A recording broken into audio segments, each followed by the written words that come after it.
अभी हम लोगों ने यहाँ बताया था कि वो जो के जो है, जब भी कभी हम लोग स्प्रिंग को सीरीज में कनेक्ट करते हैं तो इक्विवेलेंट जो रिस्टोरिंग कांस्टेंट आता है K S is equal to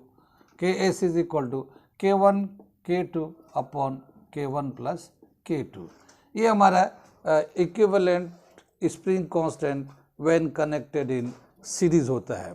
अगर हम लोग टाइम पीरियड निकालते हैं स्प्रिंग पे, अगर दो स्प्रिंग को सीरीज में रख के एक मास को अटैच कर दिया और फिर जब हम उसको स्ट्रेच करके छोड़ेंगे तो वो SHM करने लगेगा और उसका जो टाइम पीरियड होगा, टाइम पीरियड का फॉर्मूला हम लोग लिखते हैं, जो टाइम पीरियड होगा T is equal to 2π√m upon KS spring constant when connected in series. KS का वैल्यू यहाँ से लेके डाल देते हैं तो T is equal to 2π√m upon K1 K2 upon K1 plus K2। इसको रेसिप्रोकल कर देंगे तो हमें मिलेगा 2π√m K1 प्लस K2, ऊपर में प्लस में आ गया, नीचे में ये माइनस में आ गया। ये हमारा टाइम पीरियड हो गया when two spring connected in series.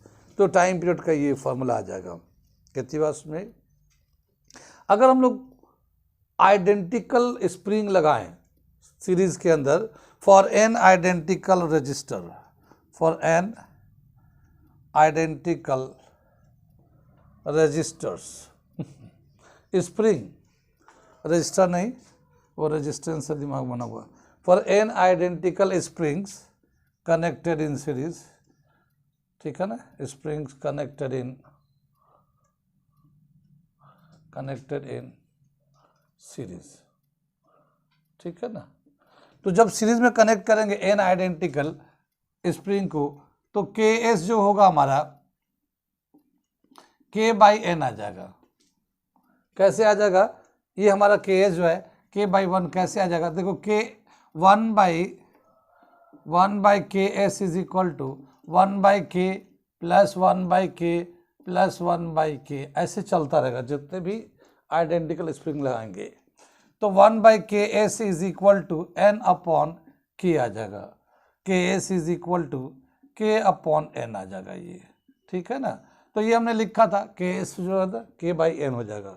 जितने भी आइडेंटिकल स्प्रिंग कनेक्ट करेंगे उसके हिसाब से उतने ही से K को डिवाइड कर देंगे।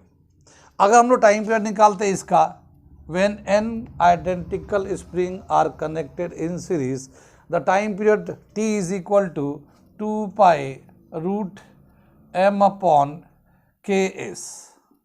और ये KS जो है हम लोग इसका वैल्यू देते हैं T is equal to 2π√m upon K/N कर दिया, KS की जगह पे यहाँ पे है ना K/N, और N को ऊपर ले जाएंगे तो time period is equal to 2π√nm upon K।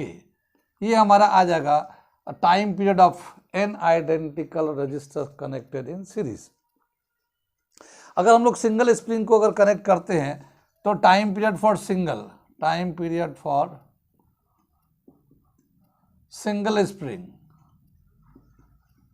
Spring के लिए क्या दे रखा था हमारा? T is equal to 2π√m upon K। ये सिंगल स्प्रिंग के लिए था। लेकिन यहाँ पे जब हम लोग देखते हैं तो ये 2π/m अपॉन K, इसको हम लोग लिखना चाहे दोबारा से, जब n आइडेंटिकल रजिस्टर सीरीज में कनेक्ट हो तो ये T डैश कर रखा हमने, 2π/m अपॉन K को रूट पे ले लेते हैं इंटू √n, ये हमने अलग कर दिया, √n अलग कर दिया इसमें का। ये तो हमारा सिंगल स्प्रिंग के टाइम पीरियड के बराबर है, उसको √n से मल्टीप्लाई करेंगे तो T dash is equal to √n/T के बराबर हो जाएगा। ये क्या समझ में आया कि जब n आइडेंटिकल रजिस्टर सीरीज में कनेक्ट करते हैं तो अब जो टाइम पीरियड होगा ऑसिलेशन का √n into time period of a single spring का जितना टाइम पीरियड होता है उससे मल्टीप्लाई करके √n टाइम्स। तो टाइम पीरियड बढ़ा या घटा, जब हम लोग स्प्रिंग को सीरीज में कनेक्ट करते हैं तो हमारा जो टाइम पीरियड होता है वो बढ़ जाता है, टाइम पीरियड ये रूट एन से मल्टी, जैसे मान लो 4 स्प्रिंग था सीरीज में कनेक्ट था, तो 4 का रूट लगा देंगे तो 2 आ जाएगा, 2t हो गया, यानी कि पहले जितना एक स्प्रिंग का टाइम पीरियड था उसका ये डबल हो गया, ठीक है ना, तो टाइम पीरियड बढ़ गया। तो बताया क्या कि जब भी कभी स्प्रिंग को सीरीज में कनेक्ट करते हैं तो नया जो टाइम पीरियड है अब बढ़ जाता वो, ठीक है ना, तो time period increases, time period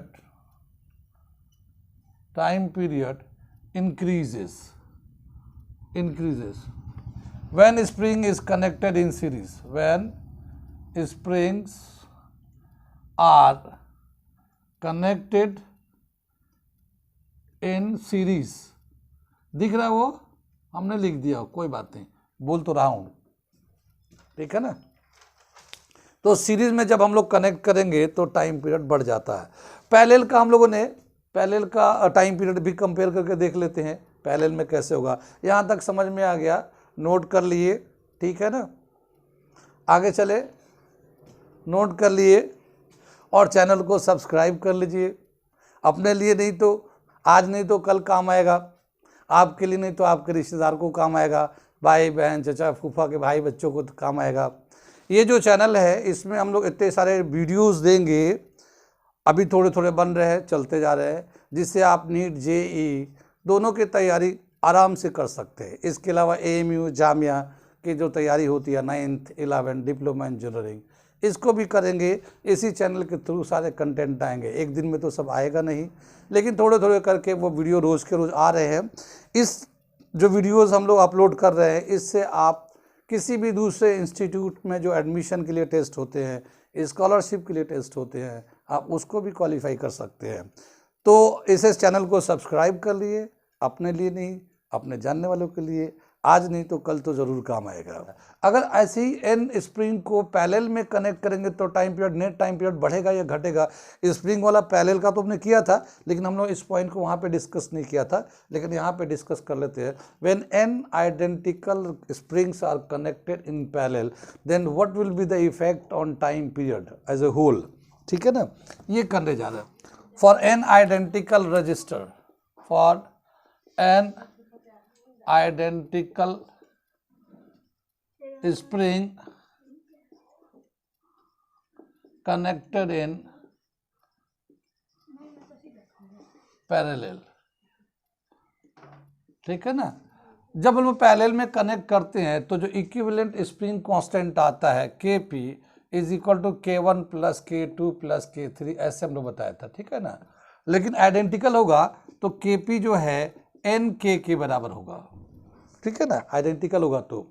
time period लेंगे, time period equal to 2 pi root m upon Kp लिख देंगे यहाँ पे, और 2 pi root m upon Kp का वैल्यू NK कर देते हैं, ठीक है ना, NK कर देते हैं। ये जो आएगा 2p और रूट m अपॉन K अलग कर लेते हैं, रूट 1/n इधर इसको अलग कर लिया, ये n को अलग कर लिया, ये एक स्प्रिंग का जो टाइम पीरियड था इसके बराबर कर दिया, ठीक है ना। t dash is equal to ये t into 1 upon root n, ठीक है, t अपॉन ये time period of single spring का था, तो ये जो t आएगा t dash t by root n, ये इसमें आ जाता है time period when n identical springs are connected in parallel. तो टाइम पीरियड ये आ गया, ये है time period of a single spring connected single spring. तो क्या समझ में आया कि जब n आइडेंटिकल स्प्रिंग को पैरेलल में कनेक्ट करते हैं तो रूट n से डिवाइड कर रहे हैं, यानी टाइम पीरियड घटा या बढ़ा, टाइम पीरियड घट गया, यानी अब जल्दी जल्दी ऑसिलेट करेगा, अब जल्दी। तो सब जब भी कभी स्प्रिंग कांस्टेंट को स्प्रिंग को पैरेलल में कनेक्ट करते हैं तो उसका टाइम पीरियड डिक्रीज कर जाता है। ये पॉइंट लिख लेते हैं, time period decreases when n identical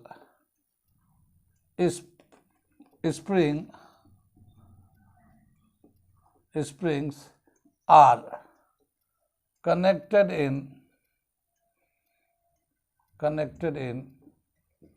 parallel, ठीक है, ये दे रखा।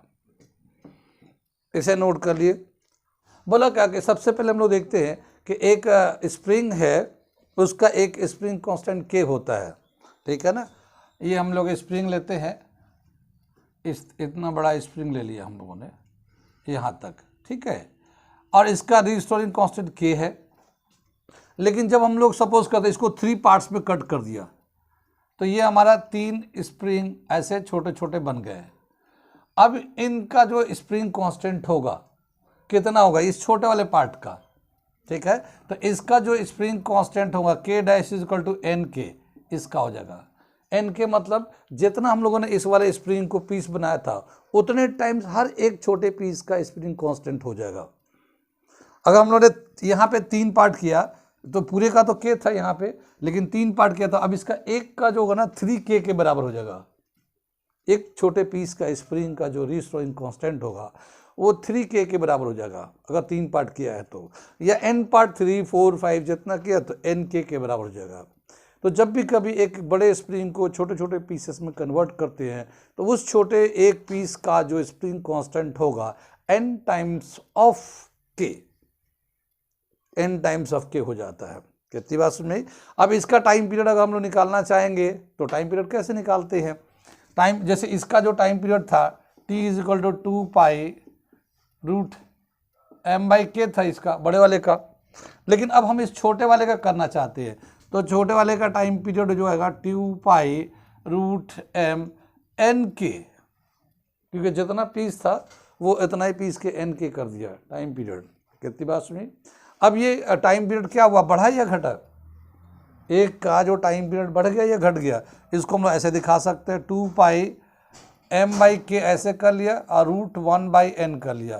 तो ये एक के लिए जो था, एक के लिए टाइम पीरियड इतना था, ये बड़े वाले के लिए टाइम पीरियड इतना था t था, और ये 1 बाई रूट n कर लिया। तो t डैश जो है ना t अपॉन रूट n, इसका टाइम पीरियड घट गया, ठीक है ना। इस बड़े वाले का जो टाइम पीरियड था उसके रेस्पेक्ट में इस छोटे वाले का टाइम पीरियड घट जाएगा, ये जल्दी जल्दी ऑसिलेट करेगा। कुछ बात समझ में, इस जल्दी जल्दी ऑसिलेट करेगा। ऐसे ही अगर हम लोग छोटे छोटे स्प्रिंग को कनेक्ट करके एक बड़ा स्प्रिंग कर दें तो उसमें जो नेट के होगा कितना हो जाएगा, घटेगा या बढ़ेगा। जैसे मान लो एक, ये तो हम लोग था when a spring is cut into n part, ये हेडिंग डाल देते हैं, when a spring cut into n parts, ये था। तो ये इसके लिए रिलेशन आ गया। यहां लेते हैं when n springs connected to form a single spring, ठीक है ना। जब n को हम लोग कनेक्ट करेंगे सिंगल बनाने के लिए तो क्या होगा, तो देखो इसका एक हमारा एक स्प्रिंग इस तरह का था, इसे ज्वाइन कर लिया हम लोगों ने एक दूसरे से, इसका था इसको ज्वाइन कर लिया, इसको इसी तरह से इसको ज्वाइन कर लिया हम लोगों ने। इनका अपना अपना रीस्टोरिंग कांस्टेंट था K1, K2, K3, ठीक है ना। कितनी बात में ये आइडेंटिकल है, मान लो तीनों एक जैसे हैं, तो अगर तीनों एक जैसे होंगे तो इसका के बढ़ के, तो जो फाइनल जो के होगा इसका, इनका पूरे का जो के आएगा ये के डैश इज इक्वल टू के अपॉन n आ जाएगा। यानी कि इसका जो रीस्टोरिंग कांस्टेंट जो है ना घटेगा, जब ज्वाइन करेंगे छोटे को बड़ा करेंगे तो जो इक्विवेलेंट के रीस्टोरिंग कांस्टेंट हुआ, जितना हम लोग छोटे पीस को ऐड करेंगे उतने से डिवाइड कर देते हैं। कितनी बात में, इतने से डिवाइड कर देते हैं। तो हमारा नेट के जो है ना इक्विवेलेंट के जो इनलार्ज करेंगे, लॉन्ग स्प्रिंग बनाएंगे तो इतना हो जाता है। इसके हिसाब से टाइम पीरियड क्या होगा, 2 पाई रूट m अपॉन के, तो सिंगल के लिए होता है, ठीक है ना। अगर हम लोग उसको ऐड कर लेते हैं, इस तरह का ऐड करके स्प्रिंग लेते हैं तो t dash is equal to 2 pi root m upon K dash ले लेते हैं। के डैश का वैल्यू कितना है यहाँ पे 2 पाई रूट, इसको k बाई n डालेंगे तो n m अपॉन के हो जाएगा, और t dash is equal to root n के बराबर होगा, या t के बराबर, सॉरी t के बराबर आएगा ये। तो अब जो टाइम पीरियड है रूट n टाइम्स बढ़ जाएगा, ठीक है ना। तो जब हम लोग कट करते हैं तो घटता है टाइम पीरियड घटता है रूट एन टाइम्स, और इसको करते हैं तो बढ़ता है। स्प्रिंग कांस्टेंट घट जाता है जब कनेक्ट करते हैं तो, और जब कट करते हैं तो उतने ही टाइम्स बढ़ जाता है। ठीक है ना, इतने समझ में बात आई, इसे नोट कर लिए, ठीक है ना। जिस तरह से ये स्प्रिंग से रिलेटेड हम लोगों ने टॉपिक किया, स्प्रिंग में क्या क्या time period, frequency, spring series, spring in parallel और cutting spring and joining of spring, बहुत सारी बातें हम लोगों ने स्प्रिंग से रिलेटेड किया। इसी तरह से पेंडुलम को देखते हैं हम लोग। पेंडुलम तो वैसे हम लोगों ने लिया ही था सिंपल पेंडुलम को समझने के लिए, पर उसका इसका रिलेशन निकालते हैं, टाइम पीरियड का कैसे निकालते हैं, तो वो हम लोग देखने जाते हैं। सिंपल पेंडुलम में रिलेशन निकाल रहे हैं हम लोग, सिंपल पेंडुलम, ठीक है ना। एक हमारा पेंडुलम है ये, यहाँ बॉब है ये, इसको अगर हम लोग बॉब को थोड़ा सा हल्के से थोड़े से दूर ले जाते हैं तो यहाँ पे जब जाएगा तो ये एंगल छोटा है, थीटा है, एंगल थीटा ले लिया, लेकिन ये एंगल का वैल्यू बहुत छोटा है, ठीक है ना। यहाँ पे हम लोग देखते हैं ये वेट mg काम करता है, इधर हम लोगों ने mg, कॉस थीटा काम करता है इधर की तरफ जो टेंशन के अगेंस्ट में, और ये mg साइन थीटा जो रीस्टोरिंग फोर्स के तौर पे काम करता है, ठीक है। ये एंगल बहुत छोटा होगा तो ट्रिग्नोमेट्रिकल टर्म यूज़ भी करते हैं, नेग्लेक्ट भी कर सकते हैं, ठीक है ना। कितनी बात सुनी।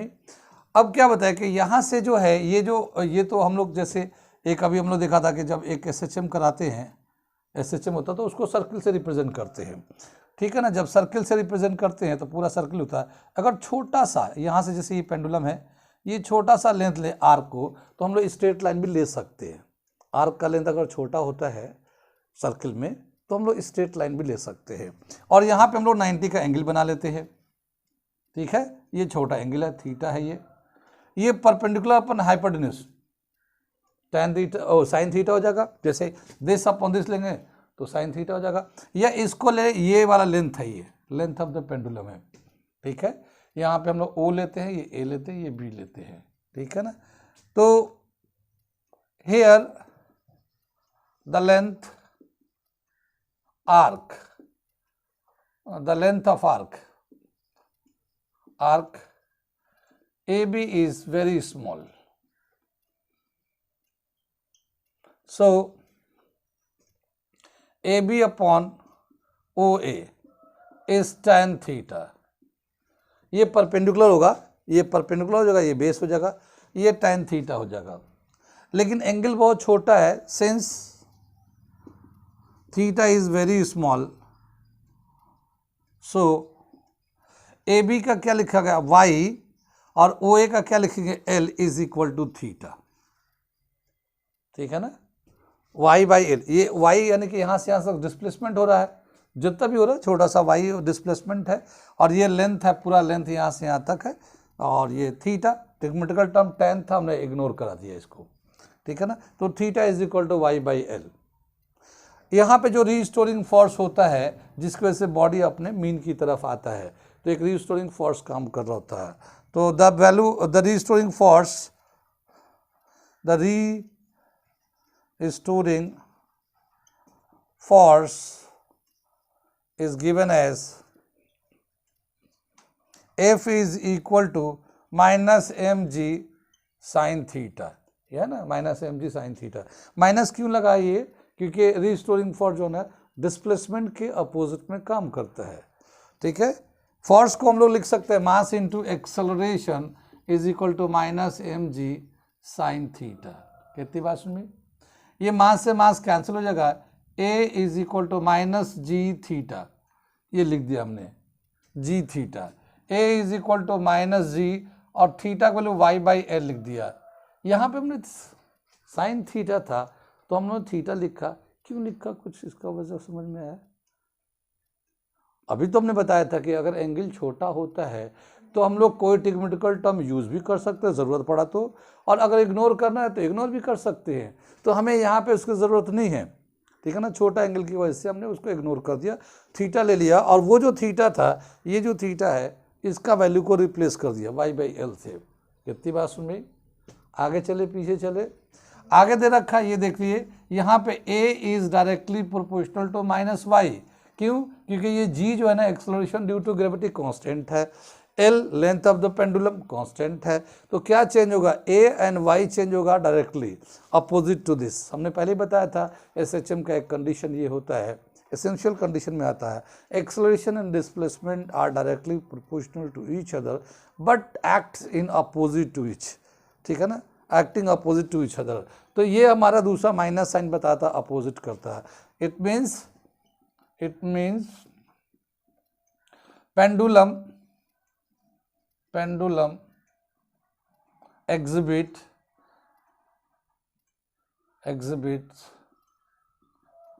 SHM, ठीक है ना, exhibits SHM। जब SHM करेगा यहाँ पे तो टाइम पीरियड कैसे निकालते हैं हम लोग, यहाँ पे अगर हम लोग एक चीज़ अरेंज करके लिखना चाहें, y/a is equal to g, y/a is equal to l/g आ जाएगा। यहाँ पे हम लोगों ने अरेंज कर दिया, y/a l/g इधर ले गया, ठीक है ना। Time period of pendulum, time period of pendulum t is equal to 2 pi root y/a, ये हमारा जनरल फॉर्मूला होता है, ठीक है ना। कोई भी बॉडी पेंडुलम बन के एसएचएम करता है तो y डिस्प्लेसमेंट अपने शुरू में ही हम लोग निकाला था टाइम पीरियड का formula, time period equal to 2 pi y/a root y/a होता है। यहीं पे हम लोगों ने m/k भी निकाला था, फिर यहाँ पे y/a को रिप्लेस करके l/g भी लिख सकते हैं। तो पेंडुलम का जो टाइम पीरियड का फॉर्मूला है t is equal to 2 pi root l/g, ये हमारा पेंडुलम का टाइम पीरियड का formula. L length of the pendulum, G acceleration due to gravity. ये हम लोग मिटाते हैं इसको यहाँ पे। एक होता है अगला जो टॉपिक दे रखा है इसमें, सेकंड पेंडुलम। सेकंड पेंडुलम इसमें दे रखा एक टॉपिक है, उसे देखते क्या है ये, ठीक है ना।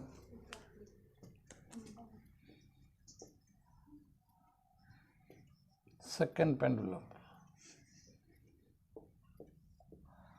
सेकंड पेंडुलम का मतलब है the pendulum whose time period is 2 seconds. Time period 2 second का मतलब क्या हुआ कि एक बार वो ऑसिलेट करेगा तो उसका जो टाइम पीरियड होगा वो 2 सेकेंड होगा, ठीक है ना। A pendulum whose time period is 2 seconds call second pendulum। Second pendulum, ऐसा नहीं है सेकेंड मतलब दूसरा पेंडुलम, दूसरा पेंडुलम नहीं है, 2 सेकेंड। जिस एक बार ऑसिलेट करने के लिए अगर उसका टाइम पीरियड 2 सेकेंड आता है तो उसको हम लोग बोलते हैं सेकेंड पेंडुलम, ठीक है ना। टाइम पीरियड का फॉर्मूला था 2 pi t is equal 2 pi root l/g pendulum के अंदर, ठीक है ना। इसका t दे रखा 2 सेकेंड्स, यहाँ पे t is equal to 2 seconds, तो ये 2 सेकेंड ले लिया, ये 2 पाई रूट l/g, ठीक है ना। अब हम लोग अगर देखना चाहते हैं कि ऐसा पेंडुलम जिसका टाइम पीरियड 2 सेकेंड्स होता है उसका लेंथ कितना होगा, तो हम लोग l का वैल्यू निकालना चाहते हैं, ठीक है ना। लेंथ ऑफ सेकेंड पेंडुलम जिसका टाइम पीरियड 2 है।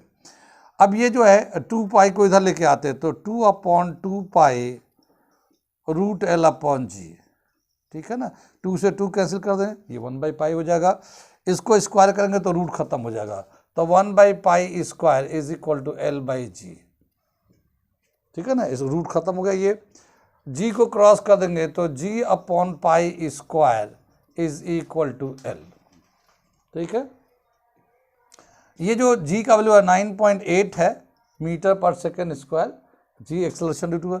और पाई का जो स्क्वायर का वैल्यू होता है, पाई का वैसे वैल्यू 3.14 होता है, लेकिन जब हम लोग उसका स्क्वायर करते हैं तो उसका वैल्यू होता है 9.87, ये आ जाता हमारा, ठीक है ना। ये l कितनी बात में, और ये जो है ना इसका जो वैल्यू जो है इसका थोड़ा सा कम आता है, इसका वैल्यू जो है 1 से थोड़ा सा कम आएगा ये, ठीक है। अगर हम लोग मीटर, ये जो लेंथ आएगा मीटर में आएगा। अगर हम लोग सेंटीमीटर में कन्वर्ट करेंगे तो एल का जो वैल्यू दे रखा सेंटीमीटर में 99.3 सेंटीमीटर, ये सेंटीमीटर में कन्वर्ट, यानी 100 से मल्टीप्लाई करने के बाद, ठीक है ना। कितनी बात समझ में? तो ये जो सेकंड पेंडुलम होता है उसका टाइम पीरियड तो 2 सेकंड्स होते हैं, उसका लेंथ जो है 99.3 सेंटीमीटर। वैसे यहाँ पे डिवाइड करें तो 1 से कम आएगा, मीटर में ही आएगा। ये 9.8 है, ये 9.87 है, तो ये 1 से कम आएगा।